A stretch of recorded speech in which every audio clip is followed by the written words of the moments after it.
asa amin'izay izay sentiment d'appartenance izay amin'izay no hahatonga ny olona anankiray zany hoe hanany eritreritra hampandroso ny taniny ary hanany eritreritra ny hoe hitsinjo ny taranaka fara-madimbony sy ny hoe tsy hivaritra ny tany-drazany.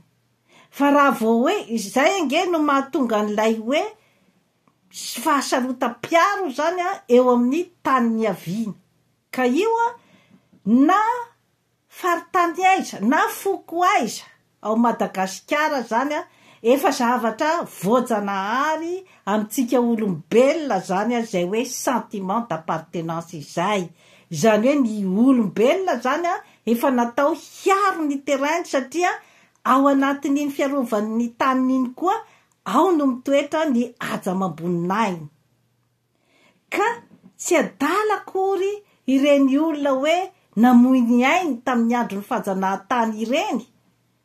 Olona mbola tsy nahita fianarana ange ny akabeazany zany reny hoe mpanjaka izay niady ny hiaro ny taniny satria efa izay nanamboaran'Andriamanitra antsika izay hoe terrainao eo zany arovanao. Izay ny olona ataontsika hoe zany hoe manana ny karazana intelligence efa naturel ao aminy izay hoe manana ny terrainy izy manana ny fiarovany ny taniny. Zavatosa ange io manjony juifa amin'izao fotoana izao io 80 isan-jaton'ny vola misirikile eraky izao tontolo izao ange any am-paosin'ny juifa fisy tsy manana tany-drazana. De io zany io hoe ibodony an'io Palestine io zany satria efa matanjaka izy amin'izao fotoana izao. Inona ny antony? Satria rehefa ny tanin'olona ianao de tsy manana maha izy azy ianao fa ny volanao ihany no izay ihany ny ilan'olona anao ohatran'ireny atao hoe guichet automatique reny. Hoe ny vola ihany no sokirina tao amin'ny guichet automatique fa sisy mirarahany zay guichet automatique. Nefa ianao olombelona tsy afaka tena hoe manana hoe tena manany maha izy azy ange ny juifa mielipatra neran-tany. Izay zany no antony hoe ifikirana amin'ny resaka hoe tany-drazana. Ireny japonais matoa mandroso io tany io de manana n'izay sentiment d'appartenance izay izy manana ny foto-kevitra izay amolavolany ny vahoakany ao izy zany mba tsy ho hitsaky tany mandroso raha ty amin'ny Occident zany intsony ny tany-drazany. Chine zao ohatra de efa tonga saina amin'ny resaka ohatran'izany. Mikady trano ao izy mianakavy, misy ny leader izay mitarika ny amin'ny hoe fiarovany ny tany-drazany sy ny fampandrosoany ny tany-drazany. Tsy mora nefa ny ahatongavana amin'izany zavatra rehetrarehetra izany satria zany sinoa zany ange nisy tantarany ohatra taty Canada zany rehefa ohatra hoe manao reportage zany ny journaliste canadien ohatra manao reportage an'le sinoa efa zokinjokiny efa ela teto zany tonga voalohany teto zany sinoa zany de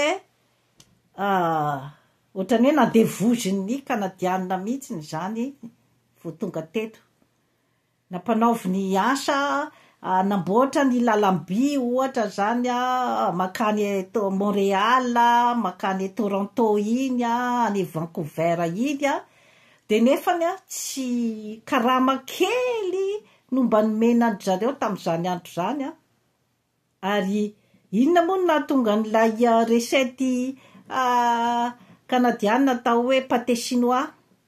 Ny pâté chinois zany de magaga nanontaniako ny vadiko hoe Ianareo atao makafy an'le pâté chinois kanefa nahoana no ataonareo pâté chinois?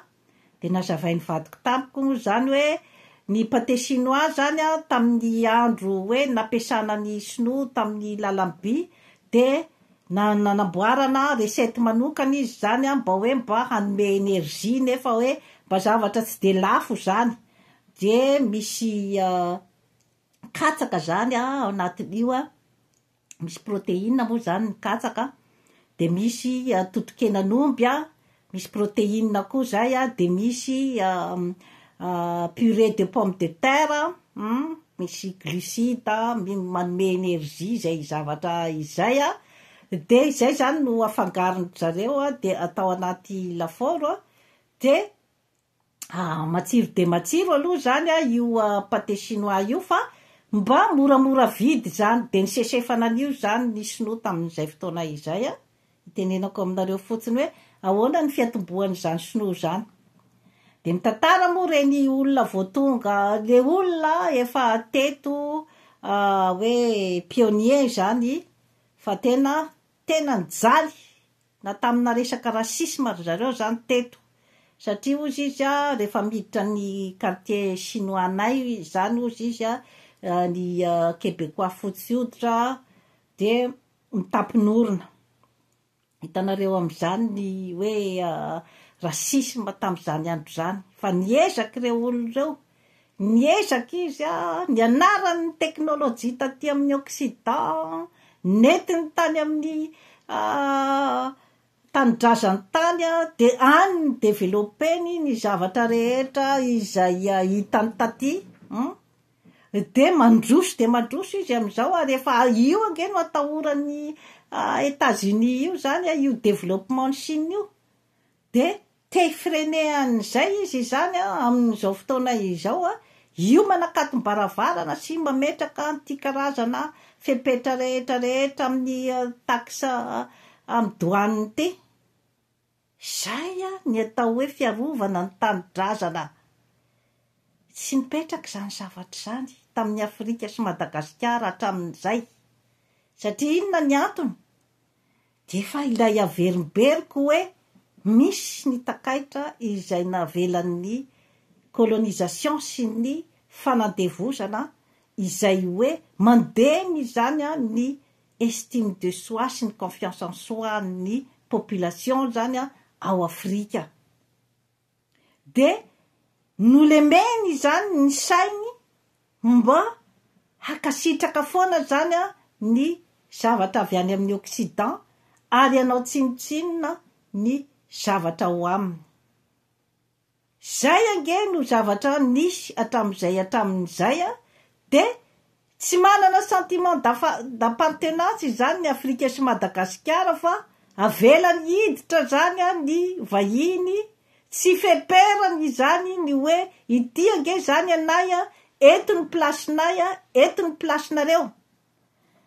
Tsy azo omena tsiny aloha ny hoe ny razana tany aloha, satria mety voafitaky izy, mety hoe tsy tao anatin'ny eritreriny zany ny zavatra mety hitranga ohatra. De voafitaka foana izy zany a tao anatin'ny hoe karazana manipulation ataon'ny olona avy ety amin'ny Occident. Rehefa mba mandeha nefa ny génération, nianatra ny génération de mba tokony misy ny mpandinika ny hoe matoa miverimberina ny fanabakana, miverimberina ny fanjanahana. Misy zavatra mihitsy zany a tokony ho diniana akaiky, dinian'ny mpiray tanindrazana akaiky de akaiky.